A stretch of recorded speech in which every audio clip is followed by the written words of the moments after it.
Hello there, my sleepy nights. Tonight, we tune in to Resident Evil. And if you enjoy this broadcast, please be sure to give us a like, subscribe, and let me know your thoughts in the comments below. If you wish, you can support the channel on our Patreon, where you get access to our Spotify playlist and early access to all these stories without the ambience at the end. But for now, let's get cozy. Tune in to Raccoon City.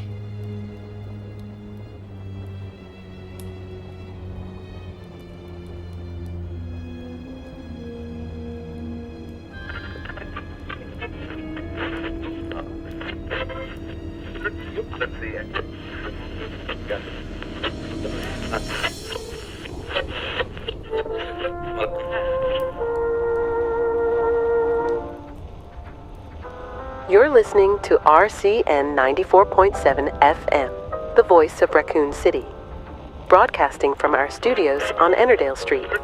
The time is 2 a.m.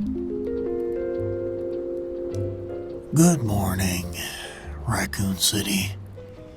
And yes, it is technically morning, even if it doesn't feel like it yet. This is Marcus Webb, and you're listening to Night Raccoon, your companion through the darkest hours. Now, let me give you the weather situation. That fog rolling in from the mountains is particularly thick tonight. So if you're on the road, take it slow. Visibility is probably down to maybe 100 feet in some areas. Now, I've got to say, I've been doing this show for 8 years, and I've never seen the phone board light up like this before. Kelly, my producer, just showed me the screen. We've got calls backed up on every single line, all 6 lines. You are a restless bunch tonight, Raccoon City. Maybe it's the weather, maybe it's something in the air. We've also been getting reports for weeks about rats in the sewers near the spillways by the industrial district. The city officials said it was contained, but judging by your calls, not everyone's convinced. I must say I'm also hearing a lot more sirens than usual tonight. Yeah, a lot more. Hope everyone's staying safe out there. Our lines are open at 555-RCNR. That's 555-7267. Let's get your calls and find out what's keeping Raccoon City awake. All right? First caller, you're on with Marcus. Hello? Marcus?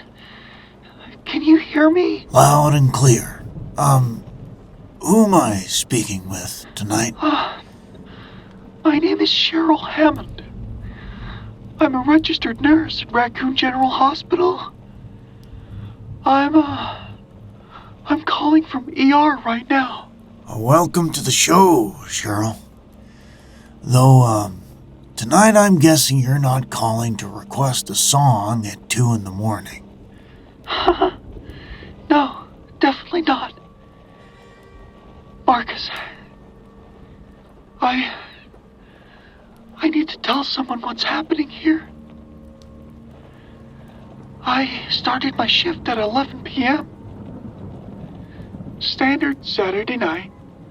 Usually we get maybe 3-4 bite victims on a weekend. You know, bar fights, domestic incidents, that sort of thing. Sure, that makes sense for a city hospital. Marcus, in the last 3 hours, we've treated over 40 bite victims. 40 people. The waiting room is completely full. people are sitting in the hallways. And these aren't your typical bar fight injuries. These are severe bites. Chunks of flesh missing from arms, legs, neck. Deep tissue damage requiring surgery. Life-threatening injuries. 40 people in 3 hours? That's deeply concerning. Has there been some kind of coordinated attack? Gang violence? That's what we thought at first, but the victims, Marcus, they're all saying the same things. They weren't attacked by gang members or strangers. They say they were attacked by people they knew personally. Their own neighbors, family members, co-workers. One woman came in saying her husband of 20 years just suddenly stood up from the dinner table and lunged at her throat.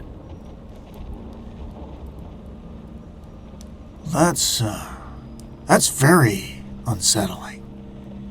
Have you contacted the police? I mean, this sounds like maybe there's something in the water supply, or perhaps a bad batch of drugs making people violent.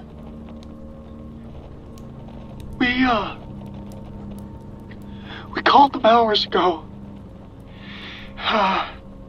They said all units were already tied up, but Marcus, that's not even the worst part. That's not why I'm calling. We had a patient die on the table about an hour ago. Massive blood loss, massive bite wounds. Multiple bite wounds. He coded. Dr. Hirsch worked on him for maybe 10 minutes before calling time of death. I checked his pulse myself, nothing. EKG flatline. I'm sorry to hear that, but in emergency medicine... He woke up. Marcus. 4 minutes after we called time of death. That patient sat up on the table. His eyes were completely white. His skin was cold. And he bit Dr. Hirsch. It took 3 orderlies to restrain him. I know what death looks like, Marcus. That man was dead. I have to go. Please, tell people something's wrong out there. Tell them to stay home.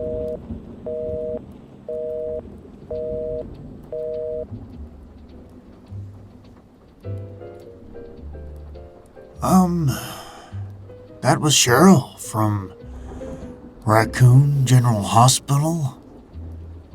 Dead people waking up.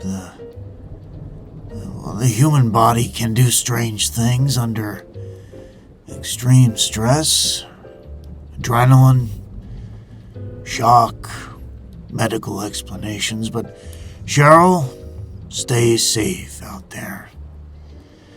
Okay, next caller, you're on the air.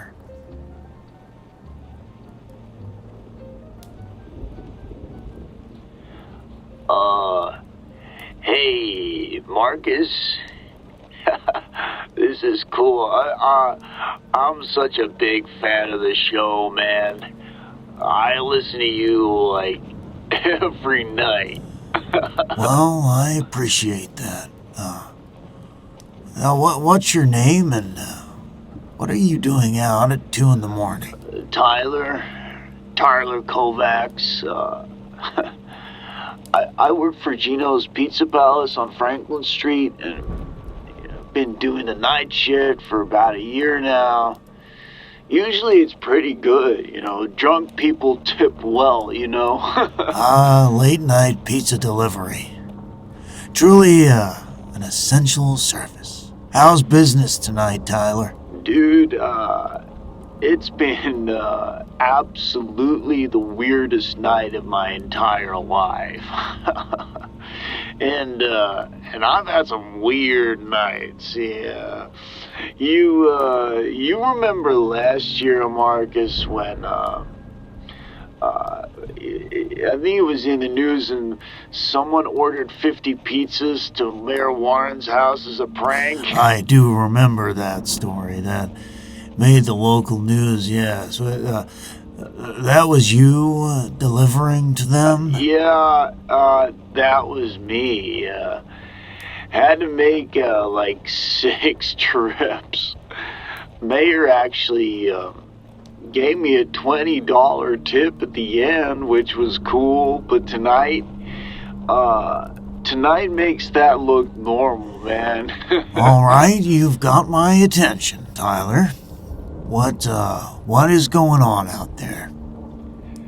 So, I've made like 7 deliveries tonight, okay?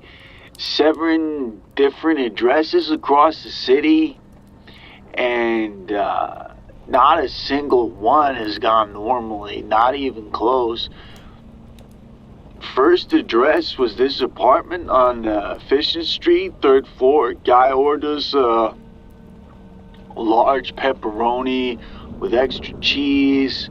Nothing unusual. I show up, knock on his door, ring the bell, no answer. Okay, maybe he fell asleep waiting for his food. That's what I figured, but I could hear someone inside or something. This kind of weird moaning sound coming from behind the door, like really low and constant or something, kind of like someone in pain, but not quite. It was just off. You know what I'm saying? I called out a few times. I was like, hey, pizza delivery, hello. But the moaning just continued. So I left the pizza and got out. Yeah, probably the right call. What about the second delivery, Tyler? Second address was worse, man. House in the suburbs. Nice neighborhood, white picket fence, perfectly manicured lawn, kids' toys in the yard. A woman calls in ordering 2 large pizzas, and I drive out there, walk up to her door, ring the doorbell. She opens the door almost immediately. And what happened then, Tyler?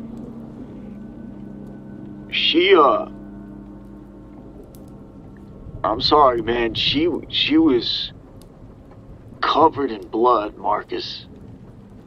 I mean, head to toe. Like her face, her clothes, her hands, everything was just soaked.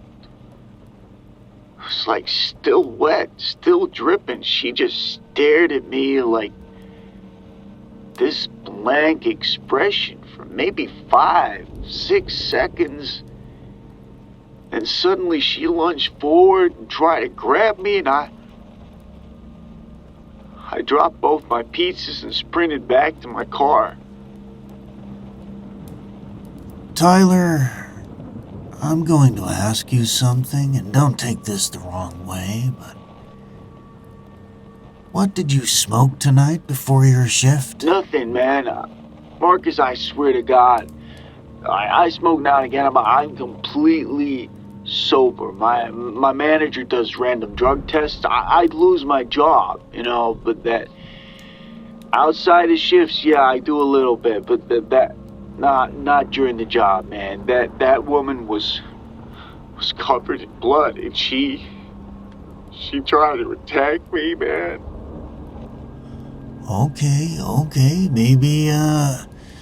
Maybe it was a Halloween costume? Fancy dress party, something like At that. 1 in the morning while ordering pizza? And Marcus, the way she moved was not normal. It was like jerky, unnatural, and her eyes looked empty, like nobody was home. Okay, what about your other deliveries? Third address, yeah. Bloody handprints all over the door. Fourth address, no answer. Weird sounds inside. Fifth address, all the lights were on, but nobody came to the door. 6th and 7th. Oh man, they were just the creepiest. 6th and 7th, people just standing in windows, staring out at the street, not moving at all, not blinking, just standing there, just watching. Just watching, Marcus. That is genuinely disturbing. Now, Tyler, where are you now? Sitting in my car at Gino's. My manager's been calling for 20 minutes, probably wants me to take some more deliveries. But I'm not going back out there, man. Something's seriously wrong. Something's seriously wrong. You know what? Trust your gut. If something feels wrong, it probably is. Your job's not worth risking your safety. Stay in your car with the doors locked if that makes you feel better. Yeah. Thanks, Marcus.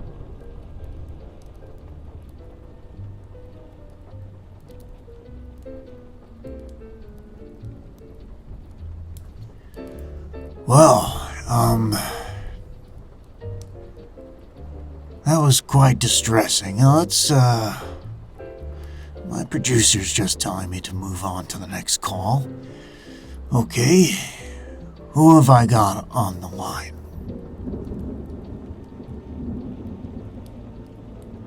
Marcus Webb. This is, Officer Mark Dwyer, Raccoon City Police Department. Officer Dwyer, good to have an official voice on the show. Are you calling from the station? No, sir. I'm off duty tonight. Calling from my home phone. I live about 4 blocks from the main precinct. And I've got my scanner on. Have for a while now. Can't really turn off the cop brain even when you're home, you know what I mean? Well, I can't imagine. Now, what made you call tonight, officer? Marcus, I've been listening to your show for the last 20 minutes while monitoring my scanner. And I need to tell you something. Those callers you just had, the nurse and the pizza driver, they're not exaggerating. Something is absolutely happening in this city tonight. Well, okay. Officer, you have my complete attention. Now, what have you been hearing out there? Marcus, I've been a cop for 15 years. I know what normal looks like for this city.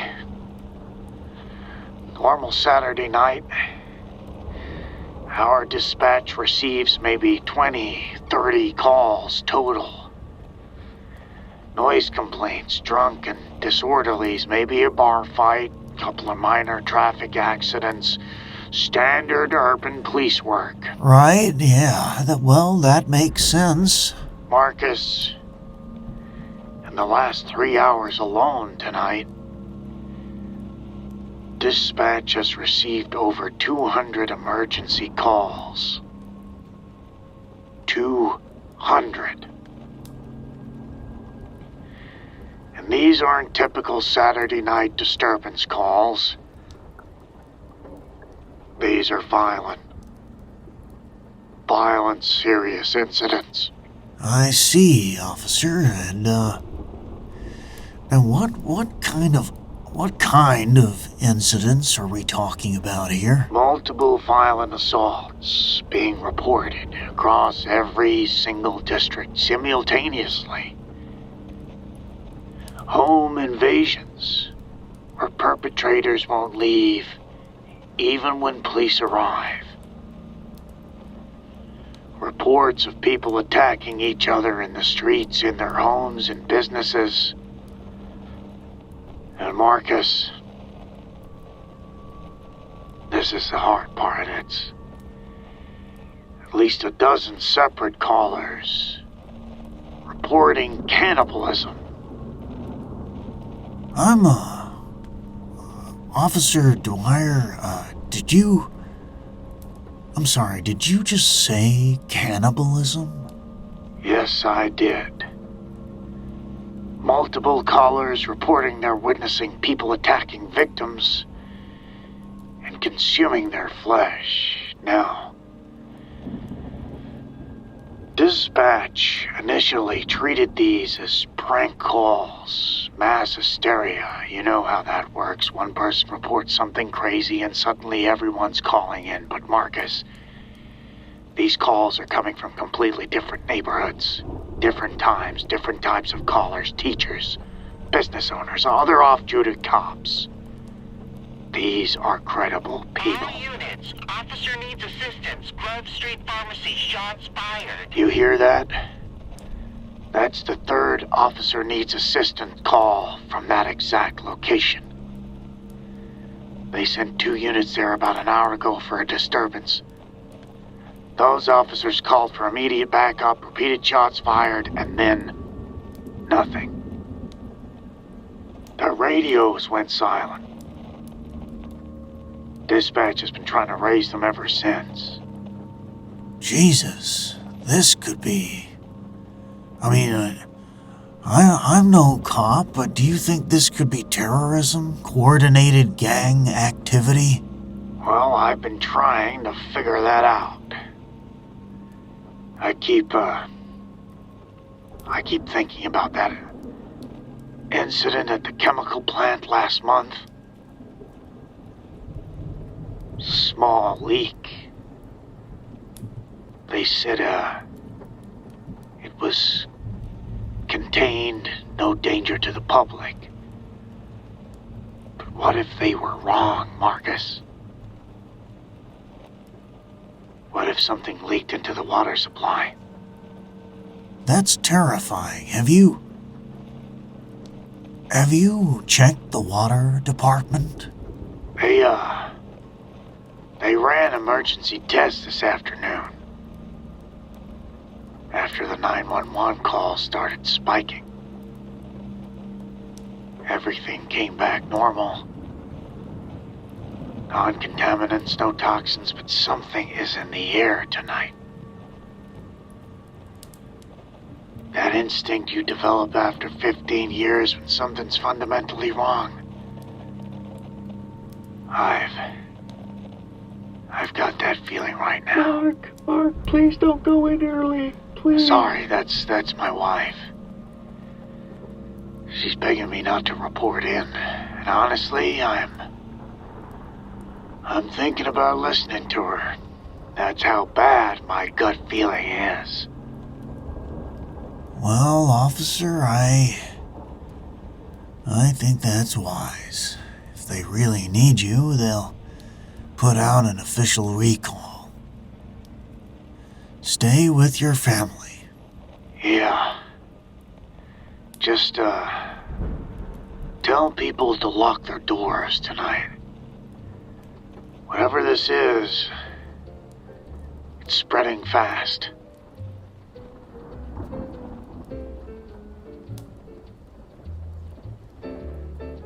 Well, that was Officer Mark confirming over 200 emergency calls tonight, reports of cannibalism, officers going silent. We've got a nurse reporting unusual behavior at a hospital, a delivery driver seeing violence, and now a cop confirming a major crisis.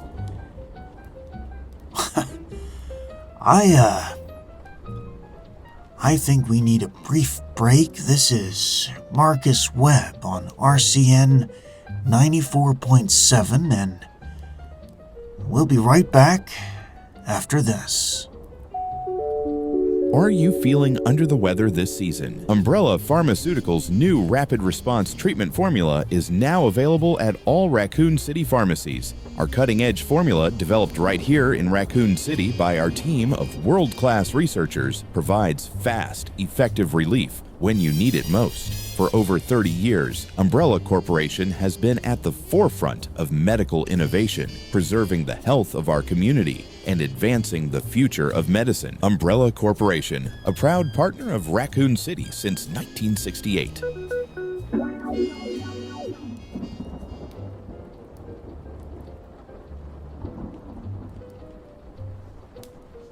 Well, that was certainly timely, very timely, folks. If you're feeling sick tonight, I would advise you to maybe stay home. Lock your doors. It's 2:42 a.m. and let me tell you, the phones are lit up. Kelly, the producer, says half the callers are screaming or crying, and I don't know what's happening. But I guess the show must go on.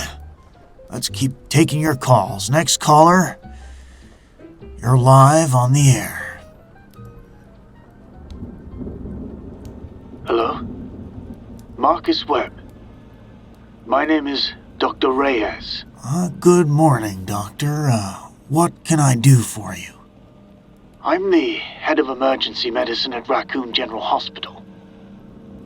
I've held this position for 8 years, and I've been practicing medicine for 26 total. One of my nurses called you earlier, Cheryl. I believe you dismissed what she told you. You suggested she was misinterpreting what she saw. Doctor, I didn't mean to dismiss her concerns. No, please, let me finish.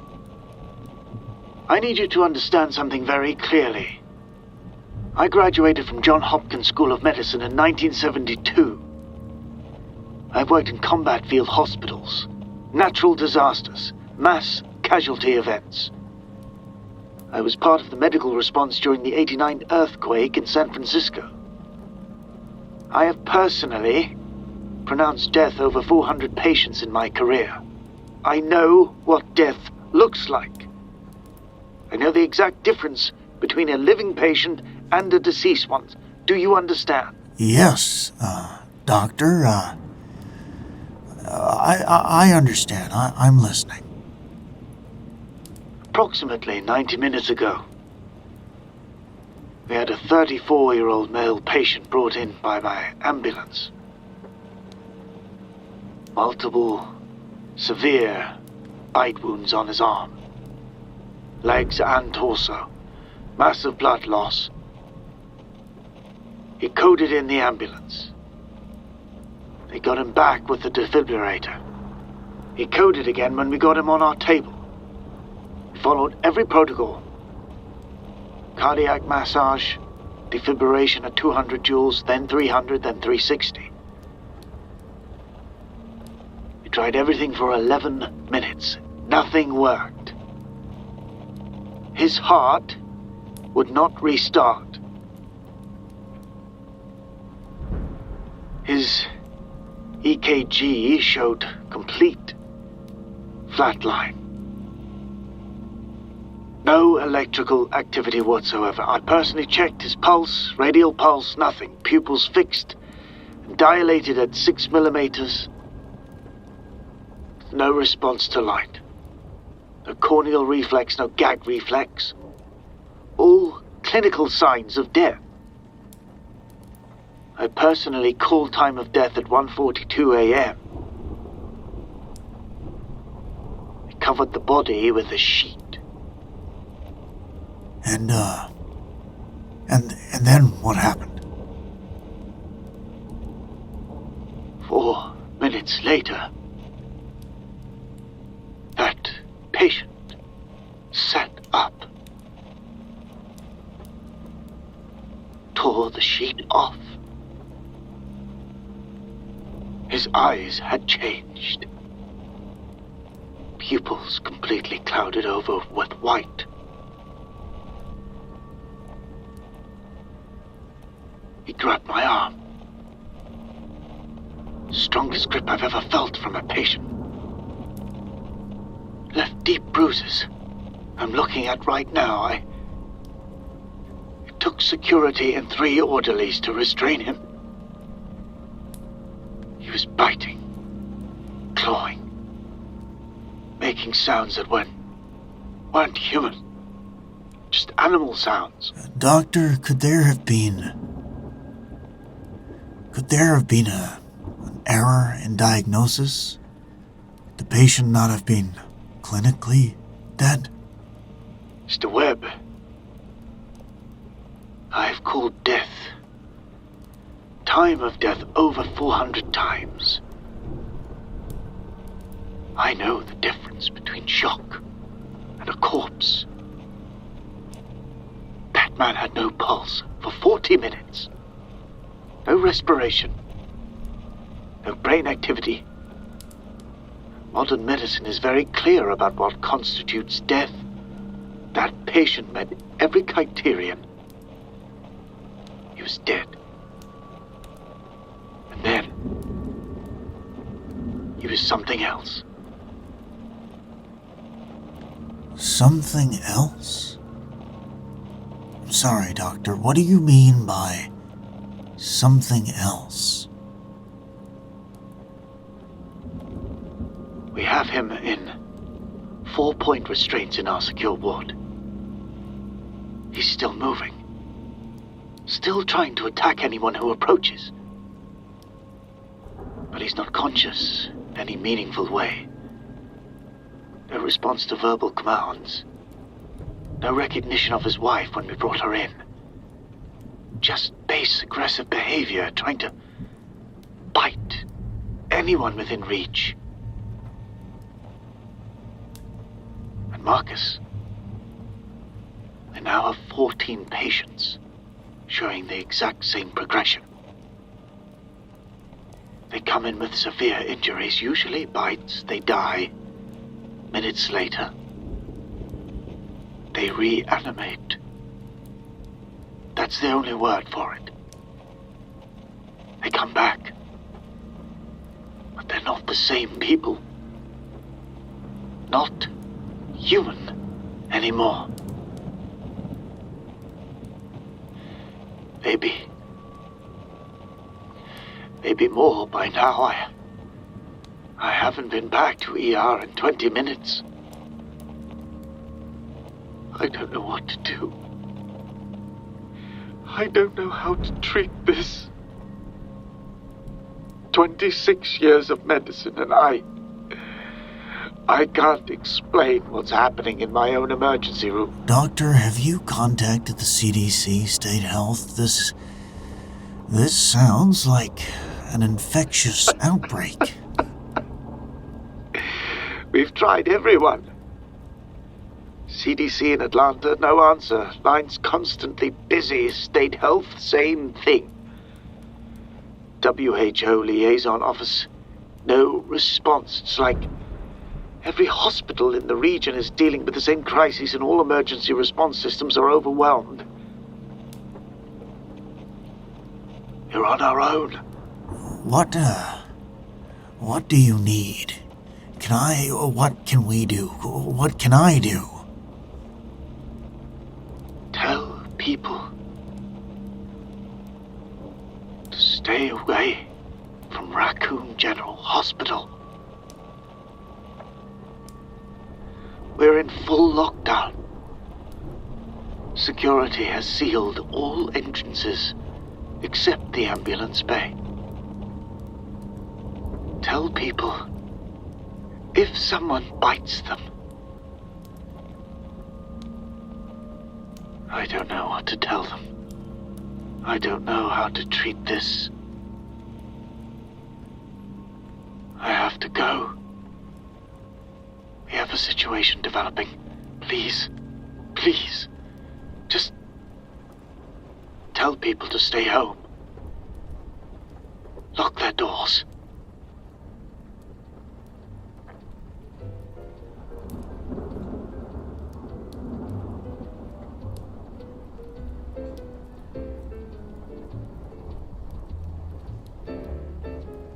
Well, you heard the doctor. Head of emergency medicine. John Hopkins graduate, 26 years experience. He just confirmed, in medical terms, that the dead people are waking up at her hospital. That 14 patients have done this, that nobody at CDC is answering.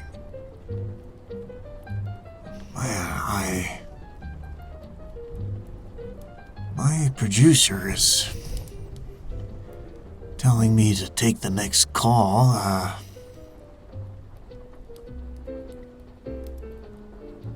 Okay.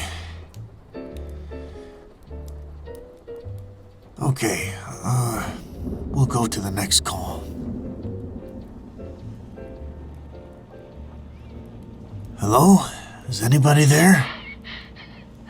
Oh, God. Oh, God. Someone please help me. Hey, it's, you're on the air. You're talking to me.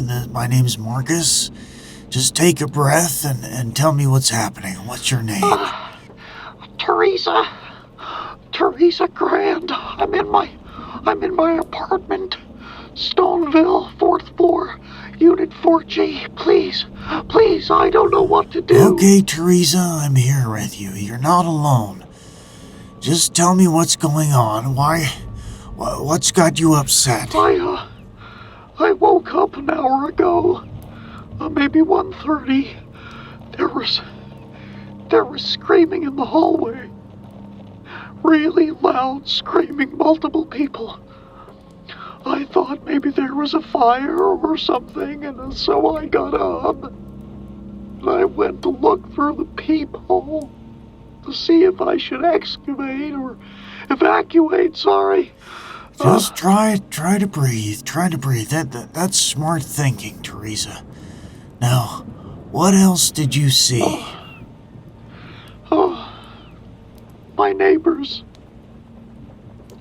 My neighbors from 4D. She was on the ground in the hallway. And Mr. Rodriguez from 4B, he was on top of her. And there was so much blood everywhere. All over the carpet, the walls. I thought it was maybe a domestic thing, an attack, and so I ran to phone the 911. Okay. And, were you able to get through? It was just a busy signal.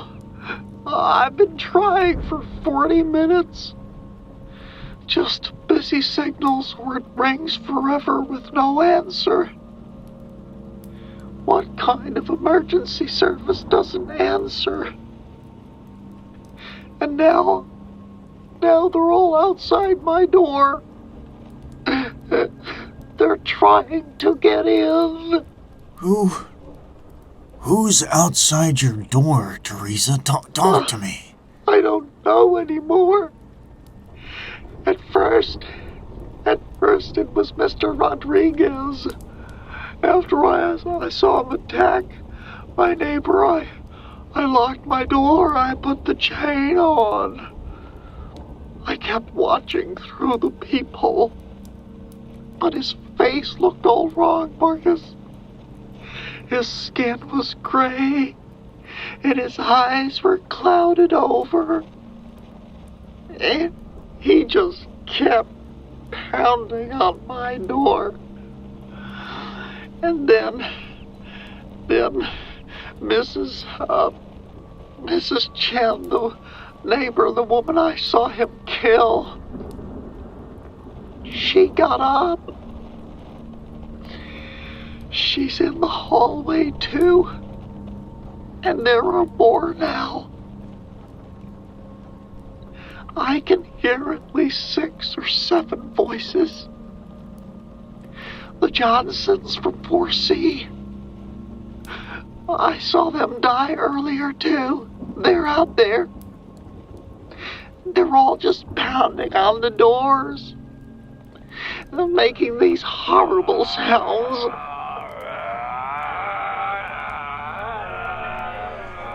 Okay, Teresa. Just stay calm. I'm here. Have you barricaded the door?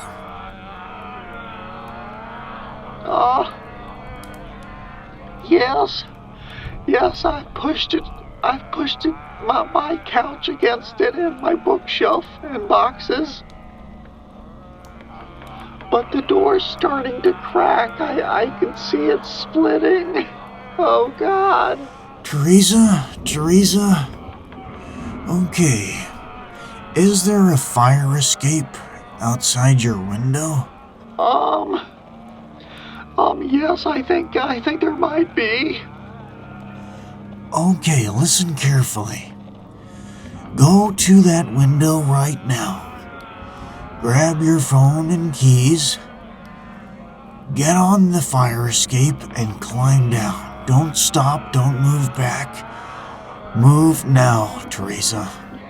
Okay, I'm quite old, but I'll try. I'm going to the bedroom. Got my phone, got my keys. Oh, there's a jacket here. Okay. I'm at the window now. Oh my God, there are people on the street, Marcus, wandering around. Okay, well, just don't worry about them now. Open that window. Get on that fire escape. You can do this. But I'm scared, Marcus. I know that you're scared. That's completely normal, but you're smart and you're capable. You figured out how to call for help. Now, you can do this. Open the window. Okay, I'm opening it.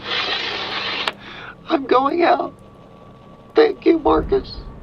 Thank you. The door. Oh God, they're in. Get off me. Oh, my God.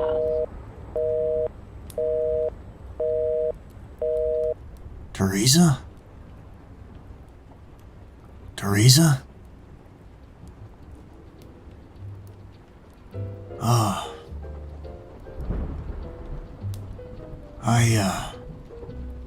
I think we've lost Teresa.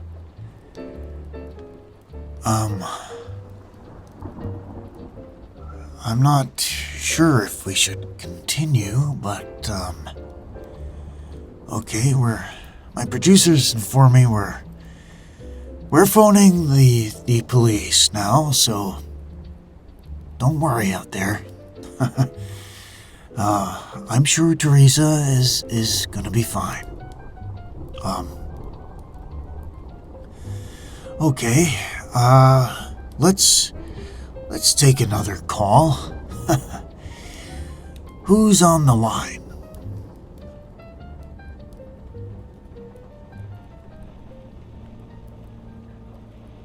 Hello?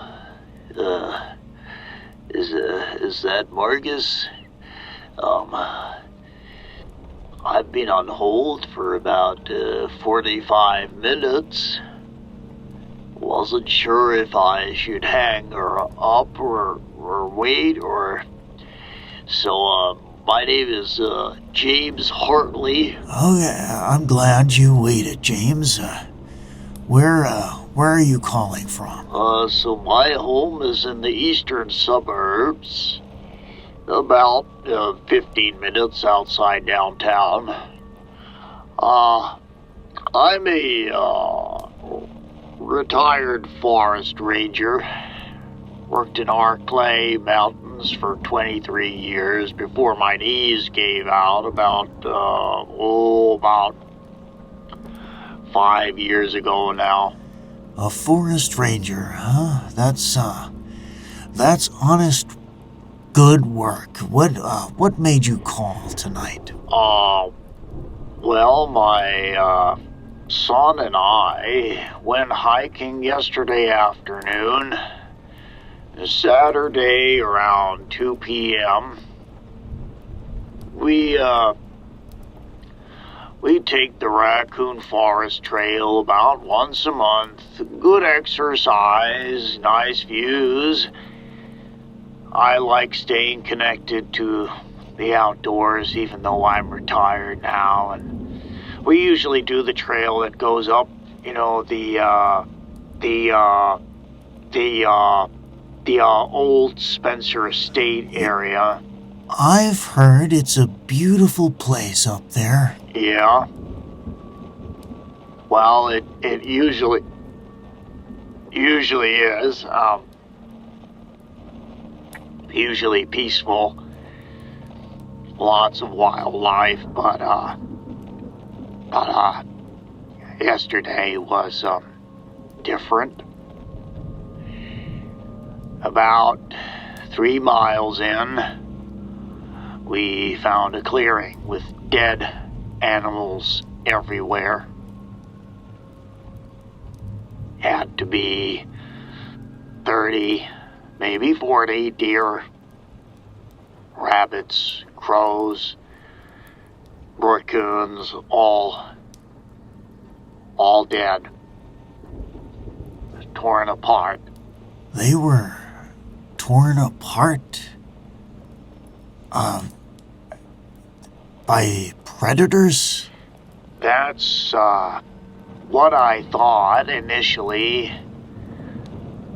I've seen plenty of predator kills in my career. Mountain lions, bears, wolf packs. This wasn't that. These weren't clean kills. This was savage, frenzied. And some of the corpses looked days old based on decomposition, but they were still moving. Moving? What? I'm sorry. I thought they were dead. What do you mean they were moving? They were twitching, jerking, like something inside them was still alive, trying to make the bodies stand up. I watched a deer corpse try to get its legs under it for 30 seconds. My son saw a rabbit with its back half missing trying to hop, and most unnatural thing I've ever seen in 23 years. Jesus. What else did you see, James? I saw deep claw marks in the tree trunks. Bark torn away in long vertical strips. Some marks 8-9 feet up. And near an old drainage pipe, looked like industrial runoff from somewhere up the mountain. There was this substance ropey, thick, bile-colored. Smelled like rot and chemicals mixed, made my eyes water. I've never seen anything like it in nature. Did you report this by any chance?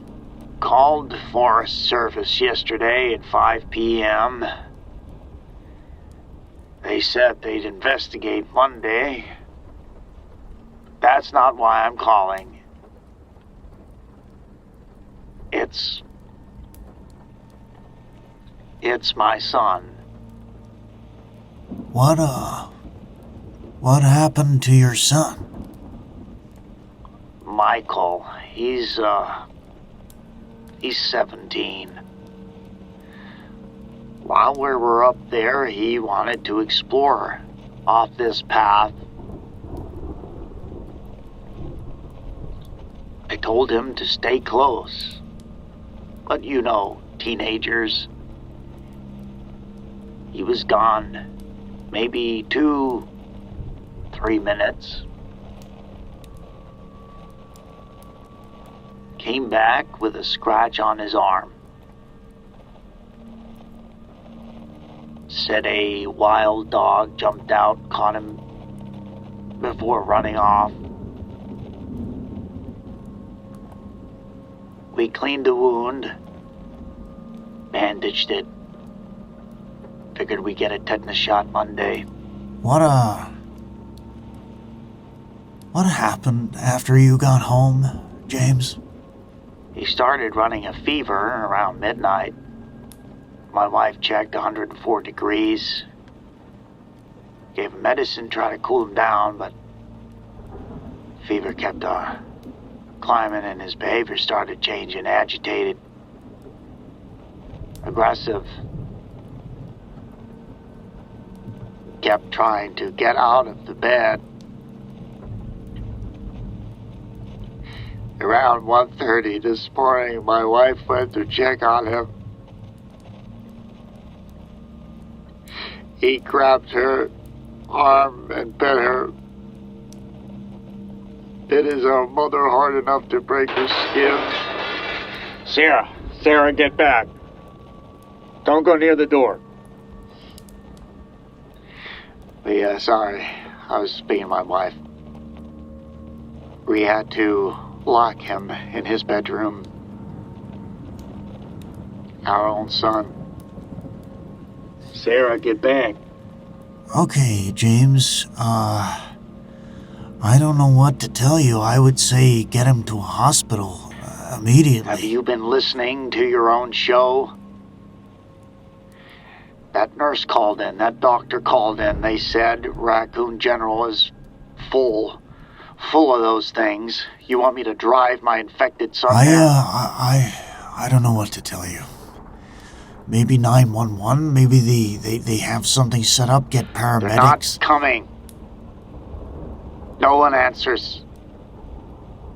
The police aren't responding. We're on our own. James, he's out.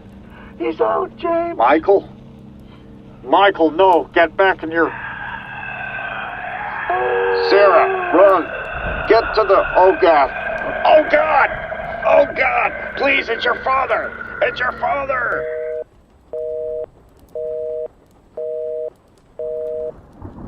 James? Are you there? Well,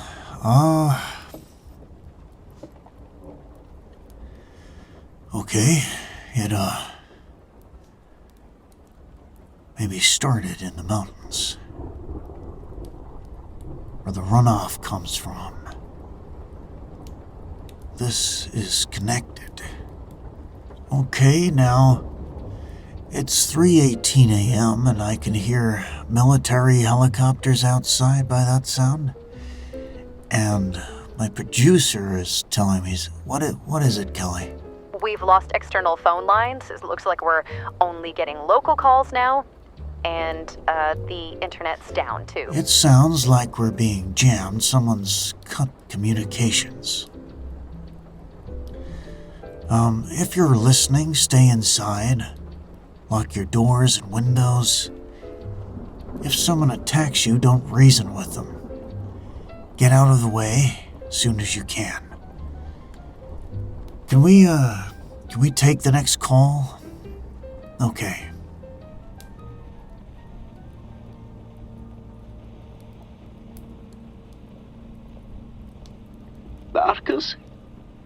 Marcus? This is the corner store on Flower Street. I know your store. You make great sandwiches. What's happening? Thank you, yes, but tonight no sandwiches. My store is full of people. Maybe 50 taking shelter. We push shelves in front doors, stack boxes, but outside there are 50 people trying to get in, maybe more. Have you called the police? No answers, Marcus. These people outside, they're my neighbors, Mrs. Patterson. I watched her die 2 hours ago, hit by car. She's at my window now. Her head is smashed, but she's moving. We have one man who was bitten, getting sick. He's getting aggressive. Others want to throw him outside. Try to keep him isolated. You're safer together. I'm sure someone's gonna come. You don't believe that, Marcus? You don't believe that? I can hear it in your voice. I listen every night. I know you inside out. Oh my God. The window, they're inside. Everybody get to the back.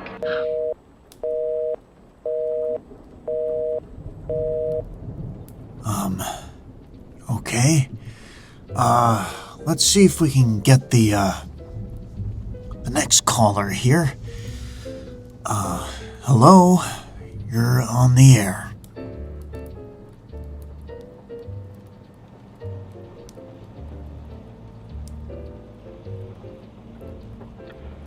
This is Officer Marvin Branham, calling from the main hall of the Raccoon City Police Department.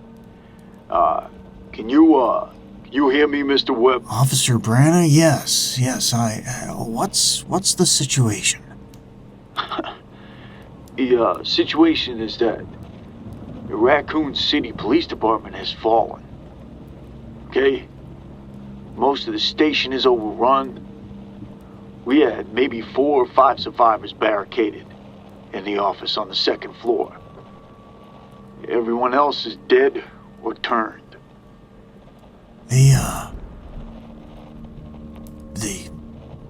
I'm sorry, turned?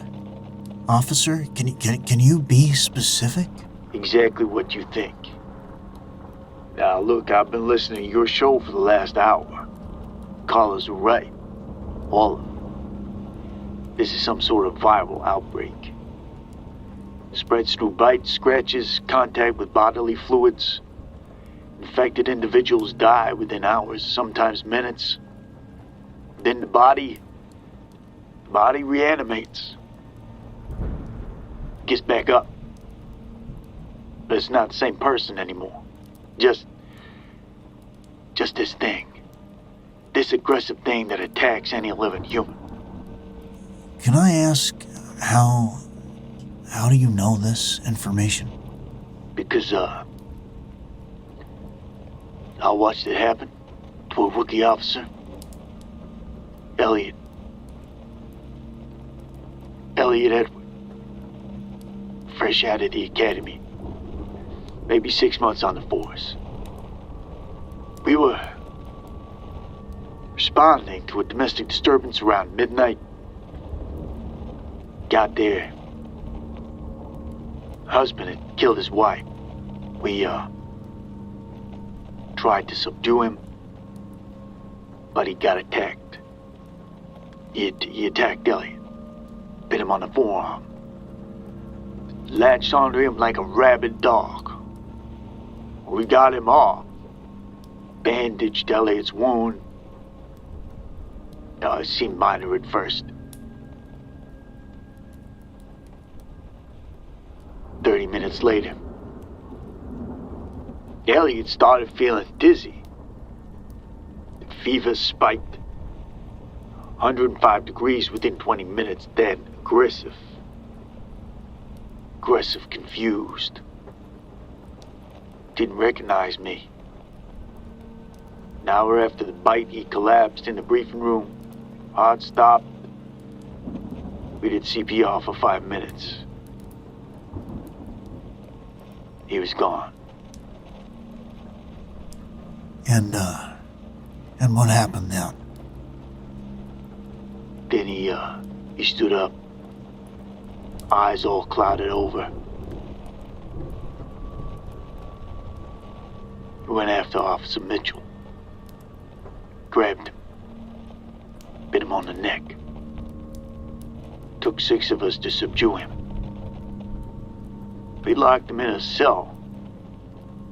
Mitchell died 2 hours later. Then Mitchell got up.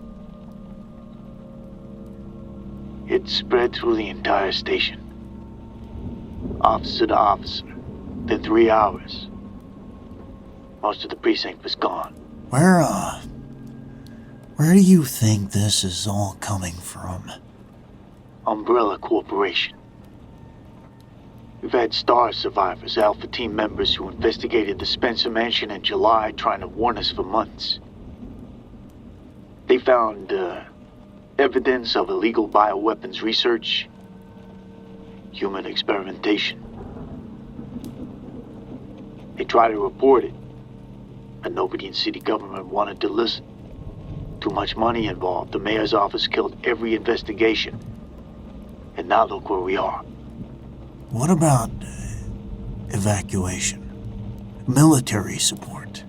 There were protocols, Marcus. Military established a quarantine perimeter at 1:30. Total lockdown. Concrete barriers, armed soldiers, razor wire. No one in, no one out. And they'll evacuate civilians? Yeah, they tried. It failed. Too many infected. Too many panicking people.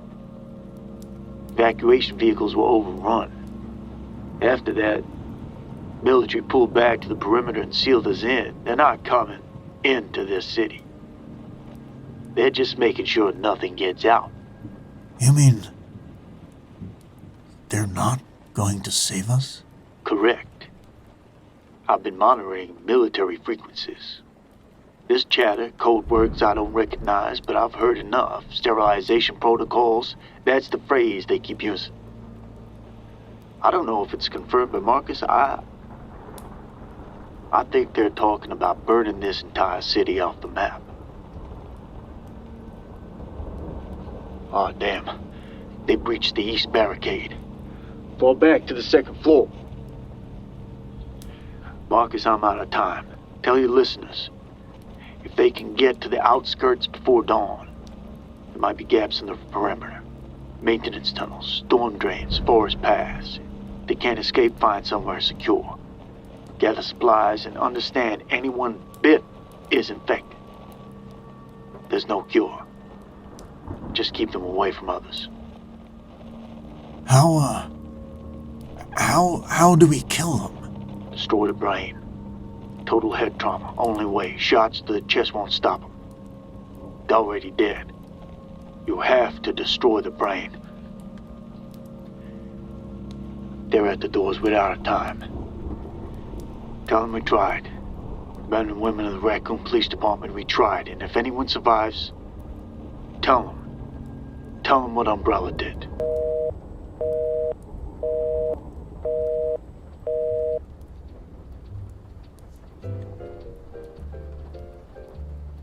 Officer Marvin Brenna. He just said Umbrella did this.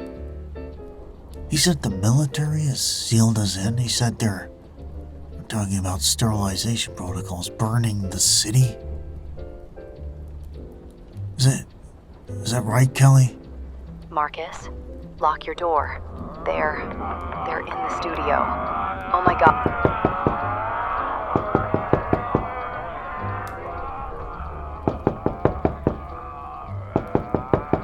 This is Marcus Webb.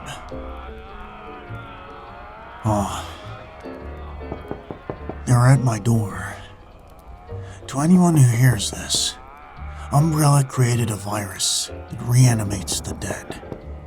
The government sealed us in, shot civilians escaping when 100,000 people lived here.